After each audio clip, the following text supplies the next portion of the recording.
En quelques heures, le Pont Neuf s'est élevé jusqu'à 18 mètres de hauteur. Cette caverne monumentale sur le plus ancien pont de Paris est une œuvre de l'artiste français JR, une idée gonflée pour ses Parisiens et ses touristes. Je trouve ça merveilleux. Je suis partie de chez moi tôt pour pouvoir le voir. Je pense que ça va attirer beaucoup de touristes parce que sur les photos, ça rend bien. C'est très joli. Ce que je vois, c'est qu'un humain a eu une idée créatrice puis il a fait quelque chose. C'est pas de machine, c'est pas de l'AI, c'est de l'humain avec des humains. Des humains qui viennent aussi de Bretagne. Car depuis un mois, cette structure géante est élaborée par Airtoile Concept, spécialisée dans la fabrication de structures gonflables XXL. 30 personnes sont mobilisées sur ce chantier colossal.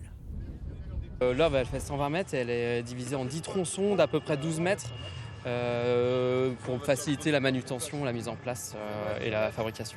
Ça fera une grande arche avec des volumes au-dessus qui donneront la silhouette de la grotte.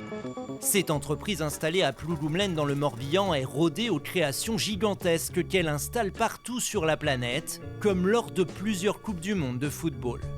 Les Bretons s'étaient d'abord fait connaître en 1994 en enveloppant le porte-avions Charles de Gaulle d'un immense drapeau français. Cette fois, ils participent aux côtés de JR à cet hommage aux artistes Christo et Jeanne-Claude, qui avaient habillé eux aussi le Pont Neuf en 1985. J'ai vu beaucoup d'images, peut-être comme certains d'entre vous, de Christo et Jeanne-Claude. Et c'était assez dingue parce que dans ces images, on voyait tout le monde, toutes les équipes. Il y a des centaines de personnes là-haut, plongées dans du tissu, dans cette grande toile d'époque. Et j'ai eu l'impression de revivre ce moment-là.